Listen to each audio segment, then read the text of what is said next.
Le premier réflexe quand on a besoin d'argent, comme pour subvenir à un coup dur, ou bien acheter un nouveau véhicule, et même financer un voyage, c'est d'appeler sa banque. Mais depuis la crise, elles sont devenues très frileuses et nous renvoient vers des crédits renouvelables, ces fameux crédits revolving et leurs taux exorbitants. Revenus trop faibles, contrats précaires, surendettement. Pour les banquiers, nous ne rentrons plus dans les cases. Face à des établissements qui refusent de prêter de l'argent, un nouveau moyen d'emprunter a vu le jour. C'est le prêt entre particuliers. Ce n'est plus la banque qui nous prête de l'argent, mais des personnes physiques, des couples, qui ont fait un peu d'épargne. Plutôt que de faire dormir cet argent sur leur compte, ils le prêtent avec un taux d'intérêt plus raisonnable, entre 5 et 8%. L'idée de cet emprunt hors du système bancaire est née sur Internet, et aujourd'hui, plus de 60 plateformes font dans le prêt entre particuliers. C'est en se passant de son banquier qu'Edith, 65 ans, a pu financer ses travaux. Depuis qu'elle est à la retraite, Edith mène une vie tranquille dans sa petite maison en Champagne-Ardenne. Jardinage, cueillette, elle profite pleinement de son jardin. Mais il y a quelques mois, elle a voulu donner un coup de neuf. Elle avait le même décor depuis 32 ans. Alors elle a décidé de tout rénover. Vous voyez, en ce moment, je suis en travaux, il y en a un peu partout.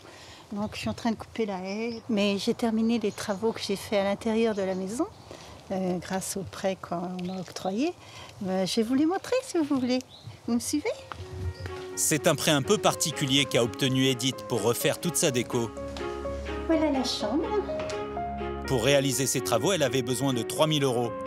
Mais ce n'est pas une banque qui lui a prêté cette somme. On a refait le sol. Le sol, c'était de la moquette qui était vieillotte, et donc je l'ai enlevé. J'ai acheté les papiers peints, les peintures, et il a fallu creuser dans le mur, mettre de la lumière. Donc tout ça, ça a besoin d'un petit peu d'argent. Ma banque, comme beaucoup de banques, ne voulait pas me prêter d'argent parce que je suis retraitée avec une toute petite retraite. Et c'était pas sécurisant pour eux, donc c'était refusé partout. Edith vit seule, elle gagne 900 € par mois.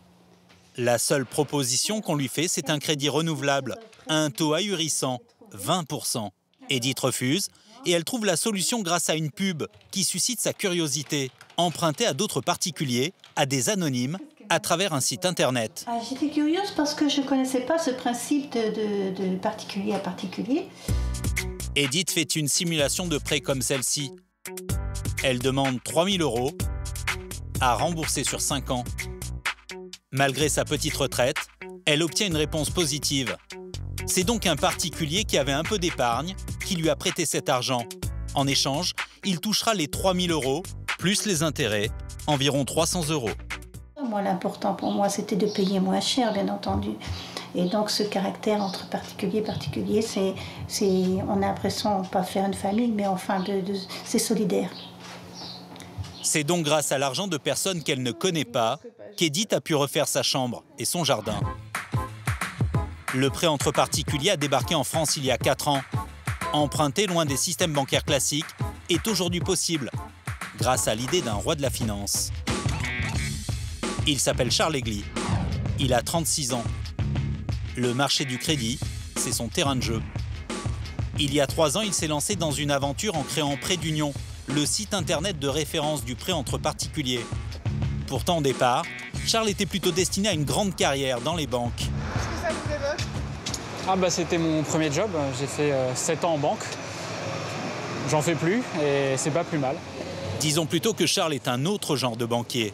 À l'origine de son concept, un besoin personnel. Il y a plusieurs années, j'ai fait un crédit pour payer mes impôts. Je me suis retrouvé avec un revolving à 14%. Donc là, je commençais un peu à réfléchir et à me rendre compte qu'il y avait potentiellement d'autres manières d'emprunter, prêter de l'argent. Charles Egli n'a rien inventé. Le système vient des États-Unis et là-bas, le succès est immense. Le principe est simple. Des particuliers investissent leur épargne et le site redistribue l'argent en le prêtant à d'autres. Pour lancer sa petite société de crédit, Charles Egli a d'abord placé ses propres deniers. Depuis, la petite entreprise n'arrête pas de s'étendre. Alors là, on arrive dans l'open space de Prêt d'Union. Donc là, vous avez le département finance compta. Donc il y a Mario ici, Thibaut notamment. Là, vous avez le fameux département prêteur. Voilà, donc Benjamin, Julien, Frédéric. Donc c'est eux qui sont en contact quotidien avec tous les investisseurs prêteurs et qui collectent de l'argent pour justement pouvoir ensuite octroyer des crédits. Déjà 90 employés, moyenne d'âge, 28 ans. Ici, tout est fait pour se démarquer de l'image des banques. Exit les cols blancs, tenue des contracts exigés, ambiance détendue et gadgets colorés. Pourtant, il y a quand même tous les codes des salles de marché. Alors ça, c'est le gong, c'est pour fêter les volumes records du mois. Donc à la fin de chaque mois, on tape dans le gong. Ah ouais? Je te montre. Ouais.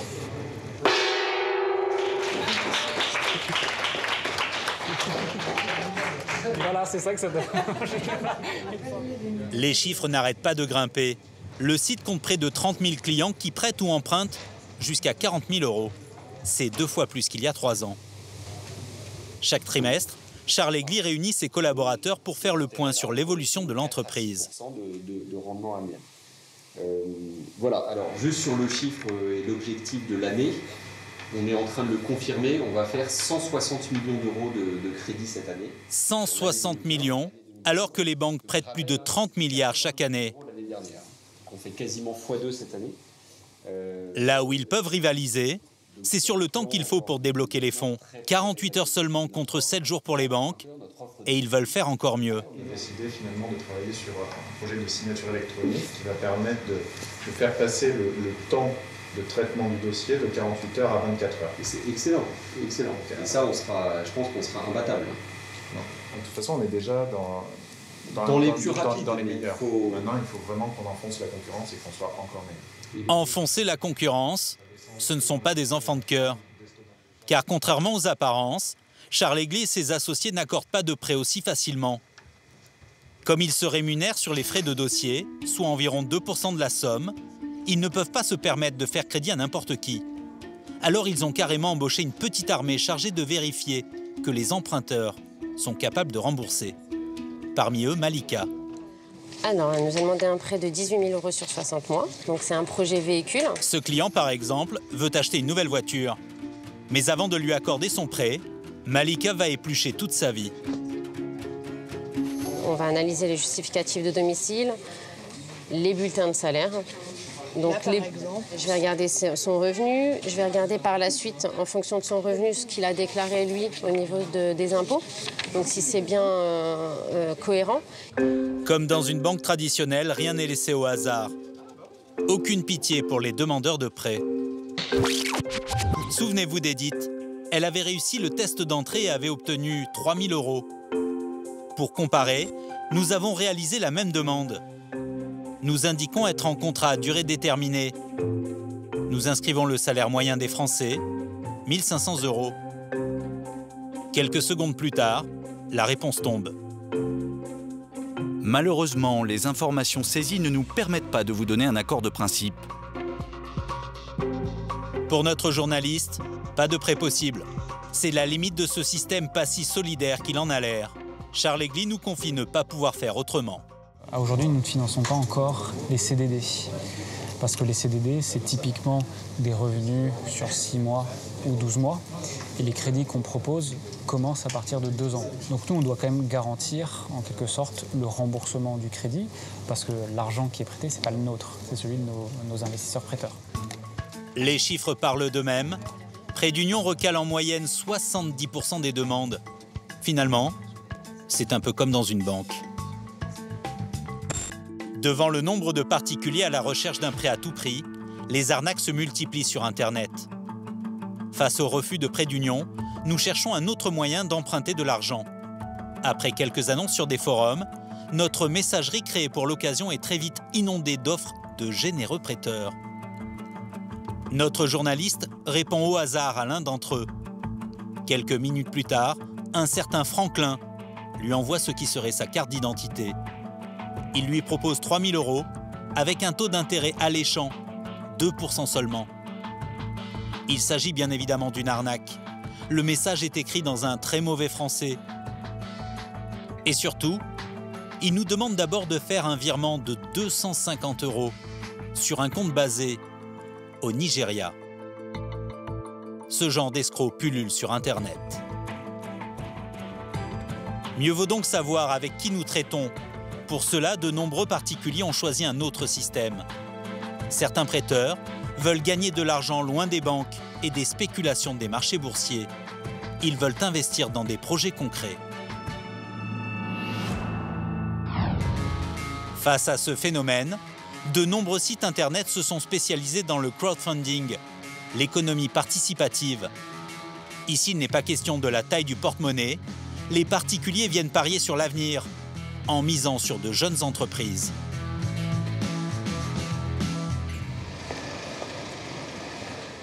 Adrien a 38 ans et il a 3 000 € à investir. Plutôt que de les jouer en bourse, il va peut-être les prêter à Charlotte et Joy. Elles cherchent de l'argent pour développer leur start-up. Bonjour. Bienvenue. Merci. Bonjour.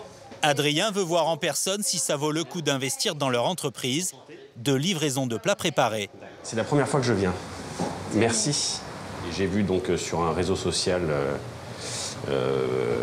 qu'il y avait une levée de fonds qui était faite. Et comme j'étais client, j'étais un client satisfait, je me suis dit pourquoi pas non seulement bien manger, mais en plus investir et pourquoi pas gagner de l'argent. Leur business s'adresse à toutes celles et tous ceux qui n'ont pas le temps de cuisiner. Charlotte et Joy proposent des plats frais, tout préparés, qu'il suffit de faire cuire. C'est ici que tout se passe, dans cette cuisine.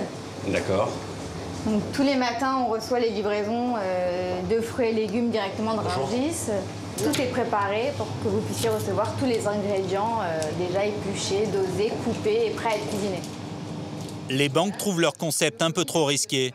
Les deux jeunes femmes ont donc décidé de se tourner vers des particuliers comme Adrien pour financer leur projet. Tout est mesuré au gramme près, je vois qu'il y a ce qu'il faut. C'est très précis, c'est ce qui fait que vous n'avez jamais raté une recette avec nous. Charlotte et Joy n'hésitent pas à mettre toutes leurs chances de leur côté. Adrien lui semble conquis. Même si on est simple investisseur, je pense qu'on rentre aussi dans une aventure. Et c'est agréable de connaître les personnes avec qui on a décidé d'avancer et de travailler. Ou elle vous rassure? Elle m'inspire confiance. C'est décidé, ils feront affaire ensemble. Adrien apporte donc 3 000 € supplémentaires aux 500 000 € déjà obtenus.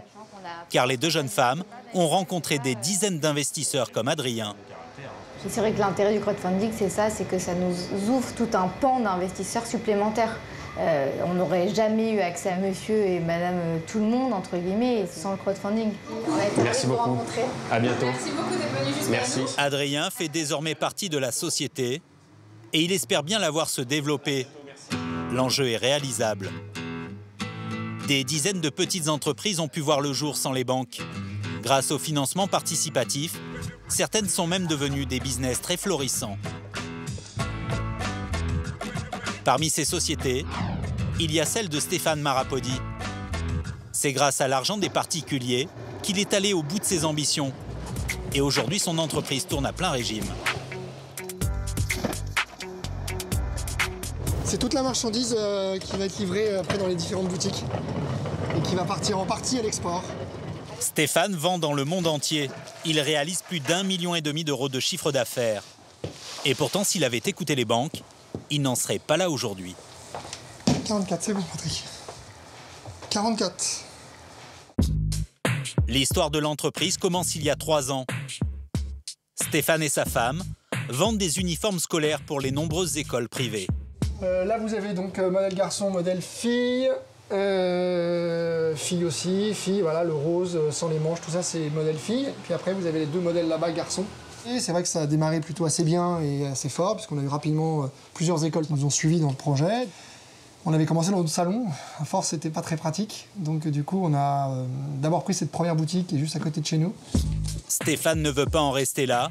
Il veut se diversifier, faire des vêtements haut de gamme pour enfants et ouvrir une seconde boutique. Pour ça, il a besoin de 400 000 €. Il a fallu mobiliser à la fois de l'argent pour financer la marchandise et à la fois de l'argent pour financer les boutiques, les ouvertures de boutiques. Et c'est là où on a commencé à solliciter les banques. Et très vite, ça a été quasiment une fin de nous recevoir. Parce que jeune entreprise, parce qu'en développement, parce que le textile, parce que si, enfin toujours plein de bonnes raisons. 6 banques au total lui ont fermé la porte. Mais Stéphane n'a pas baissé les bras. Et aujourd'hui, grâce à sa ténacité, il tient enfin sa deuxième boutique. Il en possède même 4. C'est notre bébé. C'est vraiment la boutique telle qu'on l'imaginait. C'est marquant en tout cas comme événement dans l'évolution de l'entreprise. Pour trouver les fonds dont il avait besoin, Stéphane a lancé une grande campagne de financement participatif sur Internet. 25 personnes ont cru en son projet. Et 2 mois plus tard, il obtenait 700 000 €. Ce sont essentiellement nos actionnaires privés qui ont investi dans l'entreprise. C'est aujourd'hui 25 personnes privées et qui nous ont permis d'en arriver là où on en est aujourd'hui. C'est grâce à eux. En 2014, le marché du prêt entre particuliers et du financement participatif a atteint 350 millions d'euros. Ce chiffre devrait encore doubler l'année prochaine et permettre de concrétiser le rêve de milliers de Français.